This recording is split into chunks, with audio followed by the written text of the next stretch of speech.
নমস্কার। আমি এসে গেছি আবার গল্প শোনাতে। হারানো ডায়েরির কিছু অংশ গুরু কৃপায় হিকে বললাম। শুনবেন শ্রোতা বন্ধুরা, আশা করি আপনাদের ভালোই লাগছে। শুনুন, খুব মিষ্টি প্রেমের গল্প। সাগর নরেনকে বলল যে তাহলে বাইরে যাই। সাগর নরেনের সঙ্গে বেরিয়ে গেল। নরেন বলল, গঙ্গায় বাঁধের ওপর বসি। এখন বাঁধের ওপর বসবি? রোদ তো, না, একটু ছাওয়া দেখে বসবো। দুজনে বাঁধের ছাওয়া দেখে বসলো। সাগর বলল, কি হয়েছে তোর, এত অস্থির কেন? নরেন সব কথা জানালো। সাগর, আমি এখন কি করব বল। দাঁড়া, মাথা ঠান্ডা করে ভাবতে দে। কিছুক্ষণ চিন্তা করে সাগর বলল, আমি আজকেই গিয়ে দেখা করব নিবেদিতা মায়ের সাথে, কথা বলবো, ওনাদের মত আছে কি জানবো। এইভাবে তোকে আমি কষ্ট পেতে দেব না। আমি যে কষ্টে আজও কষ্ট পাই, সে কষ্ট আমি তোকে পেতে দেব না। নরেন মনে বেশ সাহস পেল। দুজনে দুটো সিগারেট শেষ করে উঠল। বাঁধ থেকে নেমে একটু গেলেই কুসুমদের বাড়ি। ওরা গেল না ওদের বাড়ি, সোজা গেল নরেনের বাড়ি। গিয়ে নরেনের মাকে বলল, কাকিমা, আমরা এসে গেছি।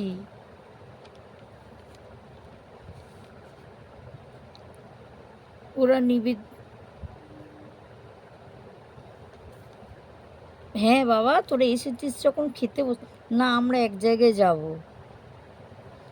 তারপরে যাওয়ার পথে মাকে বলে গেল, মা, আমি নরেনের সঙ্গে এক জায়গায় যাচ্ছি, আমার ফিরতে রাত হবে।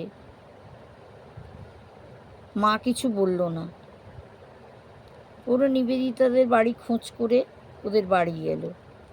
তখন নিবেদিতা বাড়ি ছিল না, পাশের বাড়িতে গেছিল। ওদের দেখে নিবেদিতার মা হকচকিয়ে গেল।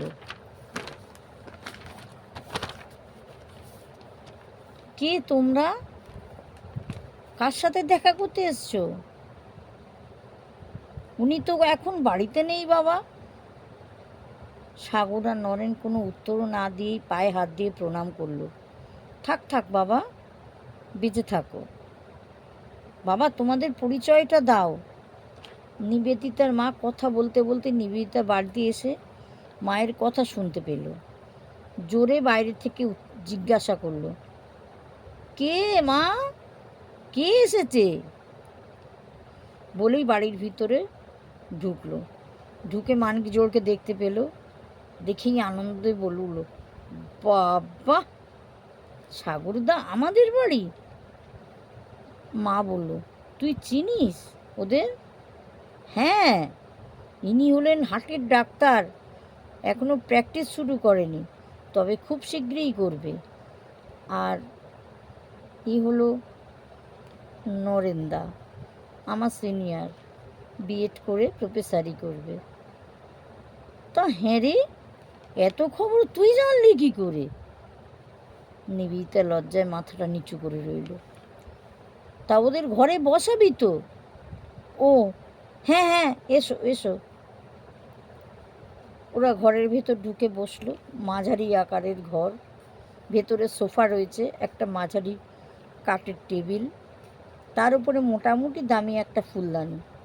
তাতে রাখা আছে এক গুচ্ছ টাটকা তাজা গোলাপ, ডাল সমেত। তাতে কাঁটা পাতা সবই লেগে আছে। দেখেই নরেনের মন ভরে গেল। বলল, বাহ, কি সুন্দর, কিনা গোলাপ? সাগর আস্তে করে বলল, শুধু গোলাপ দেখলি, কাঁটাগুলোও দেখ। নরেন হালকা হেসে চুপ করে গেল। নিবেদিতার মা কথাটা শুনতে পেয়েছিল। উনি বললেন, না না, কেনা কেন হতে যাবে, বাড়ির পাশে একটা ছোট্ট বাগান আছে, আমার 2 মেয়ে মিলে চাষ করেছে, সকালে তুলে আনা। অনেক রকম ফুল গাছ আছে বাগানে, যাবার সময় দেখে যেও। ওরা চুপ করে রইল, বাগানে ফুল দেখার কোনো রকম আগ্রহ প্রকাশ করলো না। একটু পরে নিবেদিতা চা আর ঘরে ভাজা নিমকি নিয়ে ঢুকলো। ওরা শুধু চাটুকু তুলে নিল।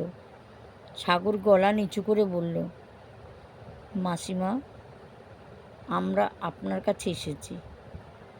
নিবেদিতার মা বলল, কেন বাবা, কি হয়েছে?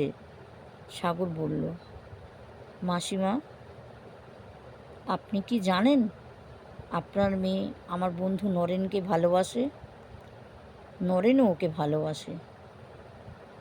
দেখো বাবা, আমার মেয়ের কলকাতাতে দেখাশোনা হচ্ছে, ছেলের বাড়ি থেকে দেখতে আসবে রবিবার।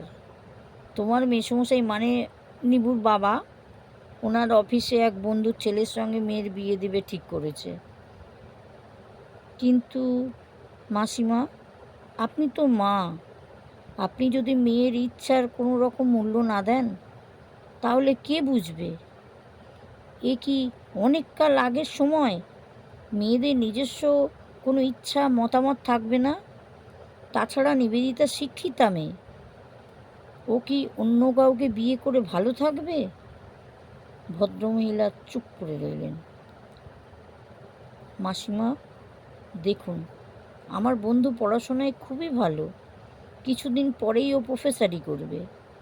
আর বাবা মার একটা মাত্রই ছেলে, অনেক জায়গা জমি, পানের বরজ, পুকুর এইসব আছে। আপনার মেয়ের কোনো রকম অসুবিধা হবে না। আর নরেনের মাও খুবই ভালো মানুষ। দেখুন মাসিমা, দুটো জীবন এইভাবে আলাদা করে দেবেন না। আর আপনার মেয়ে কাছাকাছি থাকবে, যখনই মনে হবে তখনই ওকে দেখতে পাবেন। এই কথাটা বলার পর নিবেদিতার মা বলল, নিবেদিতাকে জিজ্ঞেস করে দেখি, ওর বাবার সাথে আলোচনা করি। তাছাড়া ওর তো বড় পিসি আছে। ঠিক আছে, তোমরা এখন এসো। নিবেদিতা ঘরের বাইরে জানলার পাশে দাঁড়িয়ে দাঁড়িয়ে সব কথা চুপ করে শুনছিল। ওরা ঘর থেকে বেরিয়ে গেল, বেরিয়ে দেখলো নিবেদিতা একটু এগিয়েই দাঁড়িয়ে রয়েছে, দেখা করার জন্যই দাঁড়িয়ে রয়েছে। বলল, বাবাকে মা নিশ্চয়ই বলবে। কি বলে, আগামীকাল কলেজে গিয়ে বলবো। তুমি কলেজে এসো কিন্তু। সাগর বলল, দেখো নিবেদিতা, তোমার মাকে আমি সব বুঝিয়ে বলেছি। জানি না উনি কী সিদ্ধান্ত নেবেন। নিবেদিতা বলল, আমি আড়াল থেকে সব কথাই শুনেছি। ও, তাহলে আমার আর কিছু বলার নেই, আমরা আসছি। নরেন নিবেদিতার চোখের দিকে তাকিয়ে রইল। সাগর বলল, চ, সারাদিন আজ খাওয়া হলো না। শুনে নিবেদিতা বলল, সারাদিন খাওয়া হয়নি?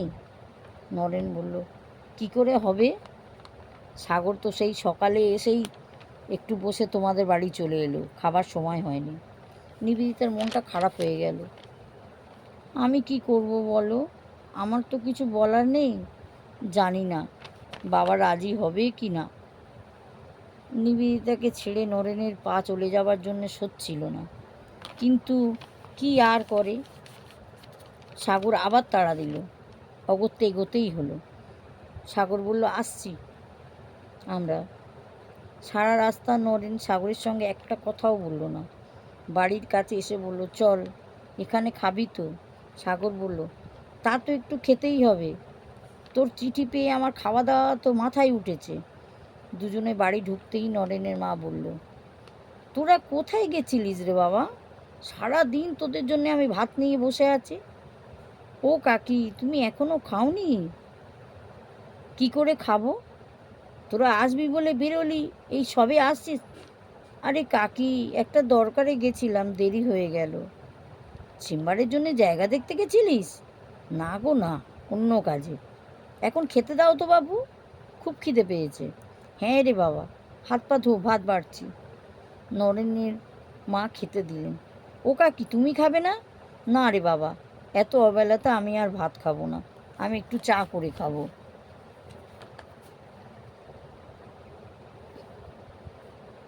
তা কোথায় গেছিলিস?